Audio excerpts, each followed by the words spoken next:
प्यारे देशवासियों, नमस्कार। आज मैं आपके साथ बिहार के बारे में चर्चा करना चाहूँगा।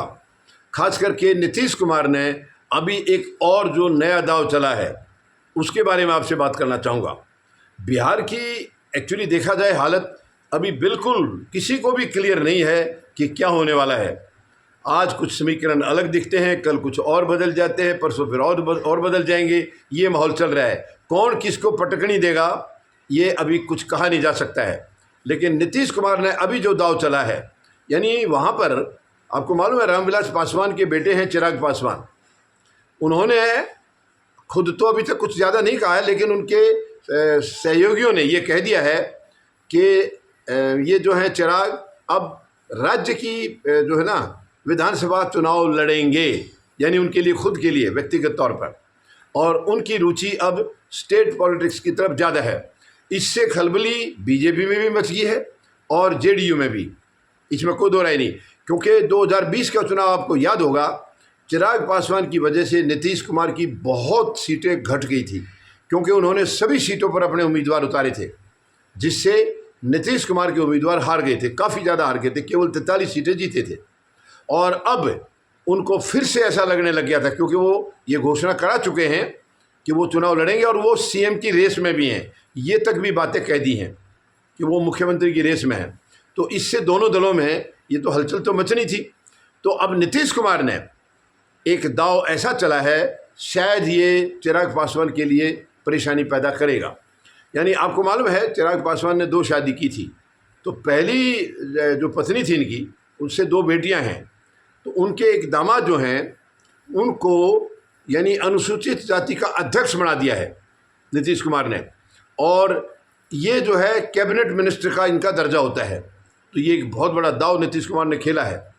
इससे अब लगता है कि मामला गंभीर है, क्योंकि अब जो जिस दम पर चिराग पासवान कह रहे थे कि हमारे मतलब सब इकट्ठे होंगे, वोट सारे एक साथ आएंगे, तो उसके अंदर उस पर अब सवाल या निशान लग गया है। तो अब इसका नीतीश कुमार के पास जो नीतीश कुमार ने जो चाल चली है, इसकी चिराग के पास क्या तोड़ है, ये अब देखना है कि अगले 1 आध दिन में, 2 दिन में, 4 दिन में वो अपनी तरफ से और क्या एक्शन लेते हैं। क्या इसके अलावा कोई नया एक्शन लेंगे, या खुद अपने जो बहनोई हैं उनके, यानी उनसे कुछ कहेंगे, उनके साथ कुछ अलग से समझौता करेंगे, जो कि वो तो हालांकि नीतीश कुमार ने बनाया है उनको। तो मुझे लगता नहीं है कि इसमें अब चिराग पासवान का वो दांव चल पाएगा जो 2020 में उन्होंने चला था। 2020 में इनकी वजह से जेडीयू काफ़ी कमज़ोर हुई थी। हालांकि मुख्यमंत्री नीतीश कुमार को बनाया है, लेकिन सीटें बहुत कम है उनकी, और ये बार बार सवाल भी उठते रहे हैं कि इतनी कम सीटें होते हुए भी नीतीश कुमार को मुख्यमंत्री बनाया जा रहा है। ये कई बार बातें चली हैं। तो ये आए दिन, और हाँ, हालांकि इसमें यह भी है कि जो मांझी हैं, मांझी के जो हैं दामाद, वो इसी में उपाध्यक्ष हैं। ये भी एक बात है, वो भी एनडीए के ही हैं।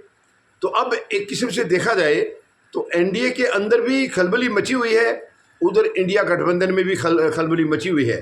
दूसरा और फैक्टर है, जो लालू प्रसाद यादव ने अपने बेटे को, बड़े वाले बेटे को, इन्होंने पार्टी से निकाल दिया था 6 साल के लिए। और सबको ये हो रहा था, संदेह था कि वो नई पार्टी बनाएंगे तो जेडीयू को डैमेज करेंगे, जेडीयू डैमेज होगी। इसमें एनडीए बड़ा खुश था।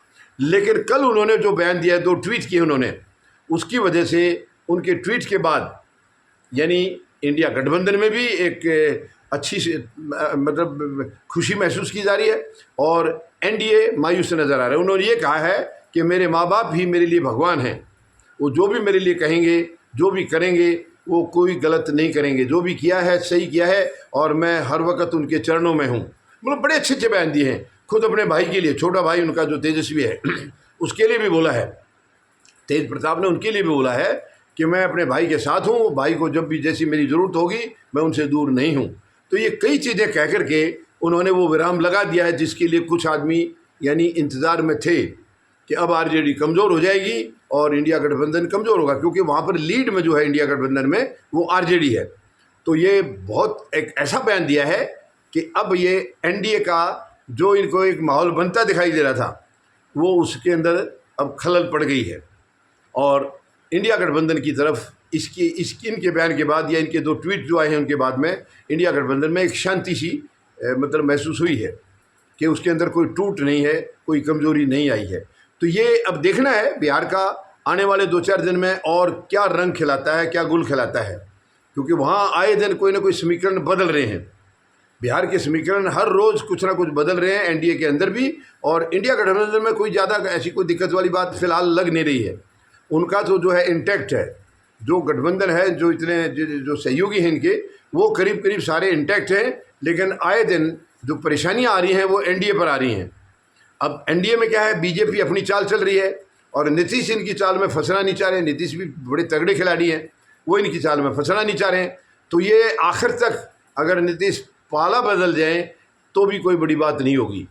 ये भी समय के गर्भ में है, ये भी ऐसा हो सकता है, क्योंकि नीतीश जब ठानते हैं, अब हालांकि डिले बहुत कर दिया है, लेकिन जब वो ठानते हैं तो पलटी मारते ज़रूर है। तो देखना है आने वाले कुछ समय में अब क्या नए समीकरण बनते हैं और बिहार की राजनीति किस दशा में, किस दिशा में रहती है, ये अभी हमें आगे कुछ दिनों में शायद और नए इशारे मिलेंगे। धन्यवाद। जय जवान, जय किसान, जय हिंद।